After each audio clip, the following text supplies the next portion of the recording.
कहेंगी? आपके पति अब एक बीपीएससी के टॉप 10 में स्थान बना लिए हैं, तो एक पत्नी की भूमिका होती है, तो आपने किस तरह से उसको निभाया? हमने मतलब पढ़ाई के लिए ये किया और मतलब बोले कि पढ़ाई अच्छे से कीजिए, हम बच्चे को और अपने आप को मतलब संभाल लेंगे। और बच्चे को बोले कि मतलब बच्चे तो हैं बहुत तंग करते हैं, लेकिन उनको बोलते हैं कि हम संभाल लेंगे, आप पढ़ाई पे ज़्यादा ध्यान दीजिए, यही बोलेंगे। और आगे भी मतलब अच्छे से पढ़ाई कीजिए और यूपीएससी का मतलब रिजल्ट निकालिए और हमें और भी खुशी मिले। न्यूज़ फॉर नेशन के इस खास पेशकश में आप सभी का स्वागत है। मैं हूं आपके साथ वंदना। बिहार लोक सेवा आयोग ने 66वीं का रिजल्ट जारी कर दिया है, जिसमें 685 अभ्यर्थी सफल हुए हैं और टॉप 10 में जगह बनाने वाले हमारे साथ बात करने के लिए हैं अमर्त्य जी। सबसे पहले तो आपको न्यूज़ फॉर नेशन की तरफ से बहुत बहुत बधाई। थैंक यू, धन्यवाद। सब जब आपने जाना कि हमारा टॉप 10 में जगह है, तो उस समय आपका फीलिंग्स क्या था? आपको कैसा महसूस हुआ? बहुत अच्छा महसूस हुआ, क्योंकि ये मेरा 5वां इंटरव्यू था बीपीएससी में और उसके बाद ये सफलता हाथ लगी है, तो मेरे लिए काफ़ी जो है खुशी देने वाला और साथ ही साथ जो है काफ़ी अच्छा फील करने वाला ये अनुभूति रहा मेरे लिए। अमर्त्य जी, थोड़ा आप अपना जो एजुकेशन क्वालिफिकेशन है वो आप जी, मेरा एजुकेशनल क्वालिफिकेशन जो है मैंने स्कूलिंग अपने नेटिव प्लेस कुर्था से किया है, जो अरवल डिस्ट्रिक्ट में है। वहाँ से मैंने 10th और 12th किया था। देन आफ्टर मेरा वायुसेना में चयन हो गया था और 10+2 के आधार पर। वहाँ पर मैंने 9 वर्ष 6 महीने कार्य किया था। उसके बाद मेरा एयरफोर्स में कार्य करने के दौरान ही मैंने जो है डिस्टेंस से नालंदा ओपन यूनिवर्सिटी से जो है ग्रेजुएशन हिस्ट्री में किया था। उसके बाद मेरा बैंकिंग सेवा में चयन हो गया था 2017 में, और वहाँ पर कुछ दिनों सर्विस देने के बाद फिर जो है मैं पूरी तरह से जो है जॉब छोड़ के अपना जो है प्रिपरेशन पर फोकस किया, सेल्फ स्टडी किया। लगभग 1 से 1.5 साल दिल्ली में रहता था मैं, और उसके बाद 63वीं मेरा चयन हुआ। एंड अभी जो है ये मुझे जो है 66 में जो है मुझे 10th रैंक मिली है, और ये मेरा 5वां जो है इंटरव्यू था बीपीएससी में। तो ये मेरा मतलब मैंने बीपीएससी 56, 59, 60, 62 2 बार दिया था, जिसमें मेरा अंतिम चयन नहीं हुआ था। उसके बाद 63वीं में 156वीं रैंक मिली, और 64वीं मैंने कोई पद नहीं लिया था, फिर भी मेरे मार्क्स 582 मार्क्स थे। एंड इस बार मुझे जो है 10th रैंक मिली है, तो मैं ईश्वर को धन्यवाद देता हूँ। साथ ही साथ जो है अपने माता पिता को, जिन्होंने मुझे हर समय हौसला दिया, कुछ अलग करने के लिए प्रेरित किया। साथ ही साथ मेरे बड़े भाई जो हैं श्री यशवंत राकेश जी और मेरे अमरेंद्र कुमार आशुतोष जी, दो मेरे बड़े भाई हैं, इन्होंने हमेशा मोटिवेट किया। साथ ही साथ मेरी जो है बहन है रीता कुमारी, वो भी बहुत मोटिवेट की, मेरी पत्नी ने मोटिवेट किया। एंड सभी लोगों का काफ़ी जो है मेरा सपोर्ट रहा है, जिसकी वजह से मैं ये आज दिन मेरे को देखने को मिल रहा है, तो बहुत अच्छा लग रहा है मुझे। अमर्त्य जी, आप लगातार जॉब के करीब पहुंचते थे और आपका सिलेक्शन नहीं हो पाता था, लेकिन फ़िलहाल आपने काफ़ी मतलब गवर्नमेंट जॉब से लेकर के आपने तो सेना में भी आपने काम किया। जी जी। तो ये अचानक से उस तरफ से इस तरफ मूव करना आपके लिए कितना ज़्यादा चैलेंज था? चैलेंज तो बिल्कुल था, क्योंकि जो है डिफेंस सेक्टर में मैंने सर्विसेज स्टार्ट की थी अपने जीवन की, तो देश सेवा करने का अवसर मिला, 9 साल 6 महीने किया। एंड उसके बाद फिर सिविल सर्विसेज, दोनों चीज़ें अलग हैं, लेकिन दोनों का जो मूल भाव है वो सेवा है, और कंट्री के लिए मैंने काम किया था। और साथ ही साथ जो है सिविल सर्विसेज में आने के बाद समाज के साथ भी जुड़कर काम करने का मौका मिलता है, तो ये दोनों चीज़ मेरे लिए काफ़ी जो है इंस्पिरेशनल रही, और इसी कारण जो है मैंने इधर मूव किया और मुझे आज जो है सफलता मिली। फिलहाल आप अभी किस जॉब में हैं? फिलहाल मैं बिहार वित्त सेवा में अभी वर्तमान में कार्यरत हूँ, और मुझे जो है बीपीएससी 63rd बैच में 156 रैंक मिली थी, और उसी के तहत बिहार वित्त सेवा में मेरा चयन हुआ था। आपने शुरू से ये ठान रखा था कि हमें बीपीएससी में जाना है, कि हमें क्रैक करना है और हमें टॉप 10 में अपना जगह बनाना है? ये जी, तैयारी के बारे में हर छात्र सोचता है और हर कैंडिडेट सोचता है, वो मेरी भी रही शुरू में। मतलब वो ऐसा नहीं रहा कि हाँ इसी क्षेत्र में जाना है, लेकिन जैसे जैसे फिर मेरा वायुसेना में चयन हुआ, और उसके बाद फिर जो है मैंने जाना जो है इंटरनेट के माध्यम से और फिर जो न्यूज़पेपर के माध्यम से, तो मुझे लगा कि एक ये भी सेवा रह सकती है, क्योंकि कुछ दिनों बाद जो अगर कुछ कार्य करने का मौका मुझे मिलता है तो उसके बाद फिर मैंने तैयारी प्रारंभ की थी। और दोनों जो है बचपन से वैसा कुछ नहीं था, लेकिन हाँ आगे जाके फिर जैसे जैसे जानकारी मिलती गई और फिर पढ़ाई करते गया, कॉन्फिडेंस आता गया, तो ये ऐसा लगा कि मैं भी ये कर सकता हूँ। और ये रिज़ल्ट के पहले कोई भी उम्मीदवार नहीं कर सकता कि मेरी रैंक क्या आ सकती है। इतना ज़रूर था कि मेरी तैयारी अच्छी थी और ये लगातार मेरा 5वां इंटरव्यू था, तो अच्छा ही हर कोई सोचता है अपने बारे में, तो मुझे भी ऐसा लग रहा था कि कुछ अच्छा ही आएगा रिज़ल्ट, और इतना अच्छा रिज़ल्ट आया। इसके लिए मैं जो है फिर से ईश्वर और अपने घर के सभी सदस्यों का आशीर्वाद को जो है और अपनी मेहनत को श्रेय देता हूँ। ये शुरू से आरोप रहा है कि जो बीपीएससी अगर तैयारी करते हैं, अगर आप यूपीएससी की तैयारी करते हैं, वो अक्सर देखा जाता है कि वो ग्रामीण इलाकों से ही ज़्यादातर आते हैं। तो क्या आपका बीपीएससी से आगे भी कोई टारगेट है? जी, एक्चुअली क्या है कि सभी जो विद्यार्थी जो है जो भी उम्मीदवार बीपीएससी की तैयारी करते हैं, साथ साथ में यूपीएससी की करते हैं साथ साथ में। तो मैंने भी यूपीएससी की भी तैयारी साथ साथ में की थी और अभी बीपीएससी में हुआ है। तो अंतिम लक्ष्य वही रहता सभी का, जैसे यूपीएससी में चयन हो, और उसके लिए अभी प्रयासरत हैं जब तक मेरी जो है अटेम्प्ट बचे रहेंगे। ये सफलता जो है आपको कब मिली? ये सफलता बीपीएससी में आपने जो अपना एक कहें तो अच्छा आपने जी लाया और जी आपने तो कब इसका समय कब मिला और टाइम कब मिला था? इसका एक्चुअली था कि मैं इनिशियल डेज से मतलब कि अच्छा एकेडमिक मेरा बैकग्राउंड रहा था। एयरफोर्स में जाने के पहले मेरा 10th-12th में अच्छे मार्क्स आए थे, लेकिन असल में ग्रेजुएशन के बाद जब मैंने 2012 में ग्रेजुएशन फाइनल किया, उसके बाद इसके बारे में सोचना शुरू किया। और फिर जो है जॉब जब मैंने पूरी तरह से छोड़ा था बैंकिंग सेवा का, एयरफोर्स से मैं फिर बैंक में गया था और फिर वहाँ छोड़ के जब मैंने पूरी तरह से विधिवत तैयारी की, तो वहाँ पे मैंने ज़्यादा समय दिया, 1 साल 1.5 साल लगभग जो है, लेकिन फाउंडेशन पहले से चल रहा था, बेसिक पढ़ रहा था। ये देखा जाए तो पीटी हो, मेंस हो, इंटरव्यू का सबका क्राइटेरिया अलग अलग होता है, तो उसके लिए क्या आपने कैसे तैयारी किया था, क्या क्या किया था? जी, प्रीलिम्स के लिए जहाँ तक बात है, प्रीलिम्स में ज़्यादा फैक्चुअल क्वेश्चंस आते हैं, तो आपके जो है नॉलेज ज़्यादा चेक किए जाते हैं। सपोज दैट 150 क्वेश्चंस आते हैं, तो काफ़ी ऑब्जेक्टिफाइड क्वेश्चंस होते हैं। तो उसमें आपको होता है कि ज़्यादा बुक्स आपको जो है ज़्यादा बुक्स नहीं पढ़नी, लेकिन एक ही बुक्स को बार बार पढ़ना है। तो prelims previous year question bank आप करते हैं, तो प्रीलिम्स के चांसेस ज़्यादा बढ़ते हैं। रही बात मेंस की, तो मेंस में परख जो है आपकी एनालिटिकल एबिलिटी की होती है, और उसमें आप है कि देश विदेश के जो इशू चल रहे हैं, जो भी मुद्दे चल रहे हैं, उसके बारे में आपकी जो है राय जो है एक अच्छी होनी चाहिए, बेसिक जानकारी अच्छी होनी चाहिए। साथ ही साथ आपके वैकल्पिक विषय की जो है एक अच्छी पकड़ होनी चाहिए, जिसमें कि समान औरों की तुलना में, क्योंकि आपको ऑप्शनल सब्जेक्ट है, तो एक अच्छे नॉलेज की एक्सपेक्टेशन की जाती है। तो ये 2 चीज़ें कि एनालिटिकल एबिलिटी और आंसर राइटिंग, जो कि मेंस में इंपॉर्टेंट है। थर्ड पार्ट जो इंटरव्यू का, उसका अलग डायमेंशन ये है कि आपको जो चीज़ें जो है प्रेजेंट करनी होती है, अपने जो थॉट्स को जो है रीओरिएंट वे में करना होता है, और एग्जैक्ट एक्सप्रेशन आपको जो है किसी भी मुद्दे पर आपको देना पड़ता है, जो कि बिल्कुल कंजूशनल फ्रेमवर्क में हो। तो इंटरव्यू में जो है कि आपको जो है इंटरपर्सनल स्किल की जांच की जाती है, और आप किस तरह से जो है चीज़ों के जवाब देते हैं, उसके लिए है कि आप जो है क्लैरिटी ऑफ थॉट्स होना बहुत ज़रूरी है। तो तीनों फेज अलग अलग है, लेकिन सबका मकसद देखिए कि आपके व्यक्तित्व की विभिन्न आयामों की जांच की जाए। प्रीलिम्स में आपके जो है लर्निंग एबिलिटी की जांच की जाती है, मेंस में आपकी एनालिटिकल एबिलिटी की, और इंटरव्यू में आपकी जो है स्पीकिंग एबिलिटी यानी कि कम्युनिकेशन स्किल की जाँच की जाती है। अपने बुक कौन से पढ़े, और एक उसमें खास बात रहता है कि नोट्स से लोग ज़्यादा पढ़ते हैं, अपने से खुद से तैयार करते हैं, तो उसकी क्या भूमिका होती है, और आपने कौन से बुक को फॉलो किए, क्योंकि आप एक यूथ के लिए आइकॉन हो जाएं, क्योंकि आपको लोग फॉलो करेंगे, आपसे सीखेंगे। जी।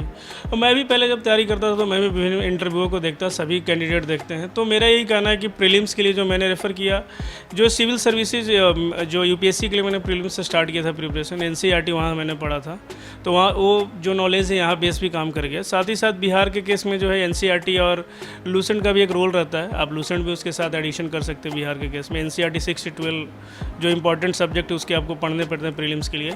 साथ ही साथ जो है आपको मंथली मैगजीन को रेफ़र करना पड़ता है। न्यूज़पेपर जैसे मैंने हिंदू रेगुलर पढ़ा था, इंग्लिश में अगर मेरा अंग्रेजी माध्यम रहा, तो मैंने न्यूज़पेपर करंट अफेयर के लिए इनसाइट ऑन इंडिया पढ़ा प्रीलिम्स और मेंस के लिए।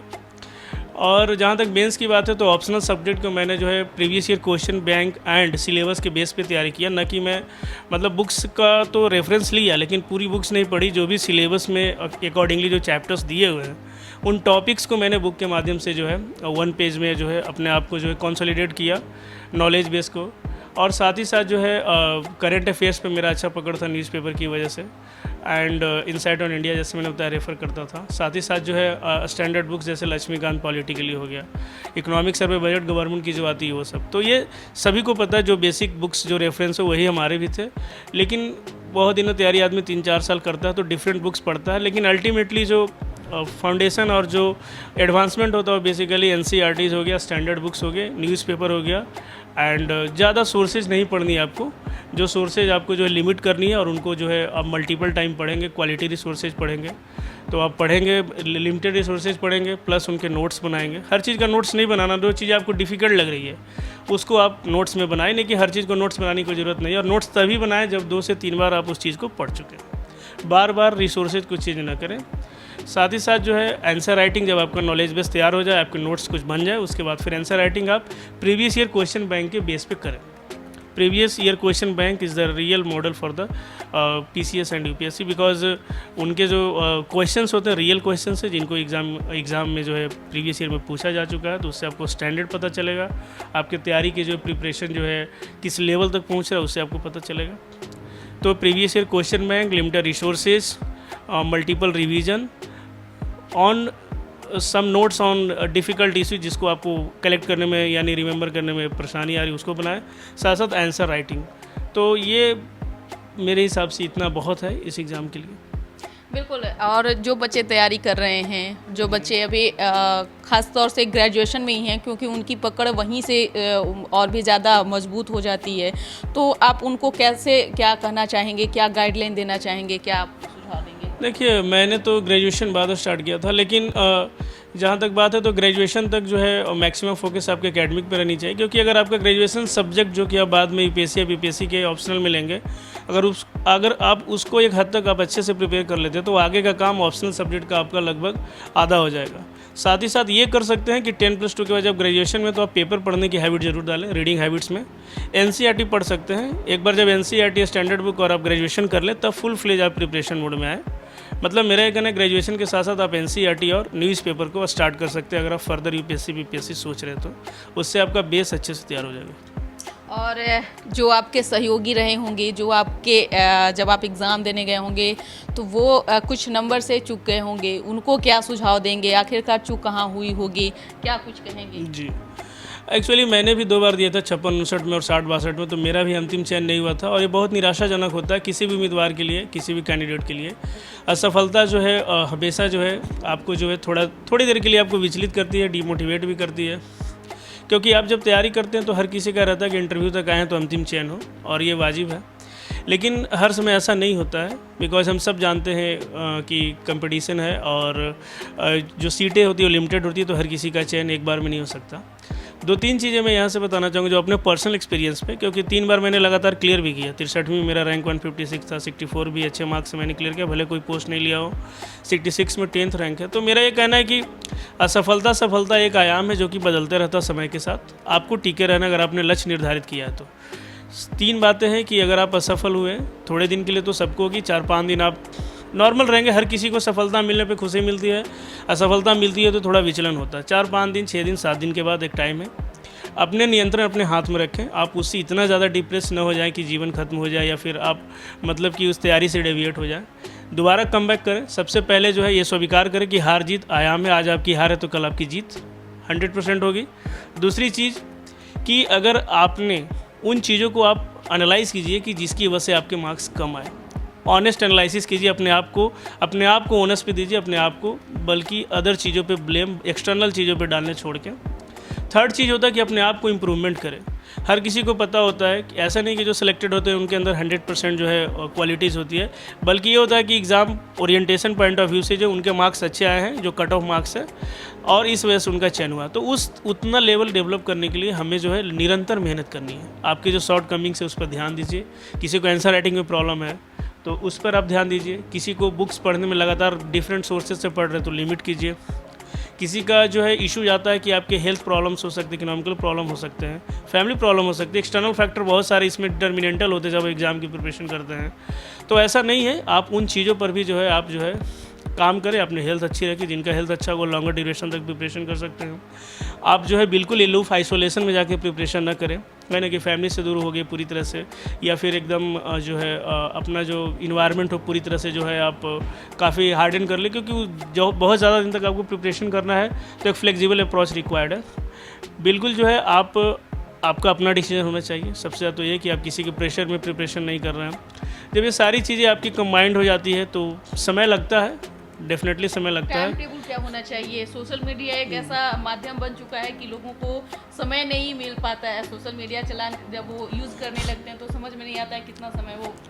देखिए, एक्चुअली मैं इसमें जो है बहुत सारे सभी लोग बहुत सारी बातें करते हैं, हमने भी। मेरा ये मानना है कि कोई भी चीज़ें जो है ना तो पूरी तरह से बंद हो सकती है और ना पूरी तरह से आप उसको करेंगे तो आप लक्ष्य की ओर जा पाएंगे। रेगुलेशन, सेल्फ रेगुलेशन एक वर्ड है जो कि आपको हमेशा लाइफ में यूटिलाइज करना है, चाहे तो कैरियर हो या अदर चीज़ें हो। सेल्फ रेगुलेशन में ये आता है कि आप चीज़ों को निर्धारण कर दो। उसमें मेरा ये था कि 4, 5, 6 घंटे से ज़्यादा, आप जब जॉब में नहीं थे तब 6-7 घंटे पढ़ते थे। जॉब में आने के बाद 1-2 घंटा टाइम मिल पाता है, मुश्किल से निकाल पाते हैं लोग। हर किसी वर्किंग प्रोफेशनल की यही दिक्कत होती है। वीकेंड में आप अच्छे से पढ़ें। मेरा ये कहना है कि टाइम टेबल से ज़्यादा इम्पॉर्टेंट है कि आप जो है टारगेट को सिंप्लीफाई कर दीजिए, है ना। और टाइम टेबल में ये चीज़ ध्यान रखिए कि सबसे पहले आप जब भी उठे, मतलब पढ़ने का कोई टाइम टेबल नहीं होता मेरे हिसाब से, क्योंकि हर कैंडिडेट का अलग अलग पढ़ने का टाइम जोन होता है।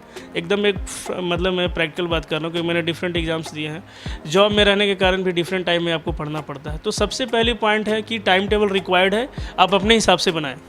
आपको जब समय मिले आप पढ़ाई करें, ठीक है। पहला नंबर पे सबसे पहले दिन की शुरुआत जब भी आप करें तो अपने पढ़ाई से करें, क्योंकि आपका पहला और आखिरी लक्ष्य अभी है पढ़ाई करना। उसके बाद जो है टाइम निकालें अदर चीज़ों के लिए। आप टाइम को डिस्ट्रीब्यूट कर दीजिए। सोशल मीडिया सपोज दैट तो 1 आवर आप डेडिकेट कर दीजिए। वो टाइम डेडिकेट कीजिए जब पूरी पढ़ाई कर चुके हैं, आप पूरी तरह से थक चुके हैं, आपको रिलैक्स मोड में जाना है। 1 आवर 2 आवर आप चला सकते हैं अकॉर्डिंगली टू, जिसमें आप नोटिफिकेशन चेक कीजिए एग्जाम बारे में, डेवलपमेंट क्या होते हैं, टॉपर्स और स्ट्रैटेजी देख सकते हैं, न्यूज़ देख सकते हैं। बहुत सारे डिफरेंट न्यूज़ चैनल्स आपको न्यूज़ देते हैं। मतलब आप जानकारी अपनी इन्हांस कीजिए, लोगों से बात कीजिए। बहुत ज़्यादा इंपॉर्टेंट है टाइम टेबल में कि आप लोगों से बात करते रहें, अपने नियर एंड डियर से, जो आपको सपोर्ट करते हैं, बेसिकली जो आपको अच्छा फील कराते हैं, क्योंकि वो आपको मोटिवेट करेंगे लॉन्गर ड्यूरेशन में आप जो उस चीज़ को कर पाएंगे। थर्ड चीज़ है आपको कि जब आप तैयारी करें तो आप हेल्थ को अपना मेंटेन करें। तो टाइम टेबल मेरे हिसाब से सबसे पहले पढ़ाइए। जैसे आप उठे, जब भी आपको टाइम मिले, दिन रात जब भी शुरुआत करें आप पढ़ाई करें। जो अपने टारगेट को ज़्यादा एकदम हार्ड आप मतलब रूटीन को ना बनाए टाइम टेबल को कि एक दिन में इतना पढ़ेंगे, 2 दिन में इतना। उसको डिवाइड करके रखें। लॉन्गर जो स्ट्रैटेजी है उसको शॉर्ट टर्म में करें, वीक वाइज कर लें। पहली बात तो यह कि आप पढ़ाई करेंगे। दूसरी बात है कि टारगेट पूरा करने के बाद आप टाइम एलोकेट कीजिए अपना सोशल मीडिया के लिए। अगर आप नहीं करते तो बहुत बढ़िया बात है, ऐसा नहीं कि करना मस्ट है, लेकिन जो मतलब कि उनको लगता है कि ये करते हुए हम नहीं कर पाएंगे, उनके लिए है कि आप एक टाइम अलॉट कर दीजिए ताकि आप जो है उस टाइम पे ही शिफ्ट हो जाए। थर्ड चीज़, आप हेल्थ को अपना समय दीजिए। फोर्थ चीज़ है अपने लोगों से बात कीजिए। एंड फिफ्थ चीज़ है अपने लिए टाइम निकालें। बीच में 15 दिन 20 दिन के बाद थोड़ा घूमे फिरे, अपने आप को हाईजेक नहीं कर लेना। बिल्कुल। आप ये बताइए कि आप कौन कौन से मुख्य काम आपने करने के लिए ठाना है? क्या दिमाग में आपका कौन से ऐसे मुख्य 5 ऐसे आप बात को बताएं जो आपने करने को सोचा है कि हम बीपीएससी में जाएंगे तो हमें इन चीज़ों को सोल्व करना है। अब बेसिकली चीज़ें ये है कि आप जब भी कमीशन में जाते हैं तो एक गवर्नमेंट का एक फ्रेमवर्क होता है, एक पॉलिसीज होती है। तो मेरा ये टारगेट गवर्नमेंट की जो पॉलिसीज़ हैं, जो एक्ट्स हैं, जिस भी डिपार्टमेंट में काम करूँ उन चीज़ों को जो है अच्छे से लागू करें। नंबर 1 चीज़। नंबर 2 चीज़ की जो पीपल पार्टिसिपेशन है, जो भी मैं कर रहा हूँ, जो भी मुझे कार्य करने का अवसर मिलेगा, जो फ्रेमवर्क मेरा जो एक लीगलाइज्ड एक कॉन्स्टिट्यूशनल फ्रेमवर्क में जो मुझे मिलेगा, बदलने जैसी कुछ नहीं है। जो चीज़ें हैं वो सही से हो, मेरा यही फोकस रहेगा कि पीपल पार्टिसिपेशन हो, लोगों की भागीदारी हो। थर्ड चीज़ क्या है कि जो है सिंप्लीफाइड वे में जो चीज़ों को पहुंचाया जाए। अगर कोई चीज़ ऑफिस में, किसी भी ऑफिस में काम करो, उसके जो रूल रेगुलेशन या फिर जो पब्लिक के राइट्स हैं उनको किस तरह से जो है मतलब कि सिंप्लीफाइड वे में उनको जो है पहुंचाया जाए ताकि लोग कनेक्ट हो सकें। फोर्थ चीज़ क्या है कि फीडबैक मैकेनिज्म बीच बीच में अगर कुछ इस तरह का है कि हम ले पाएँ तो फीडबैक एंड मॉनिटरिंग पे काम करने की ज़रूरत है। एंड फिफ्थ चीज़ की बदलने की कुछ नहीं, शुरुआत से खुद से ही होती है।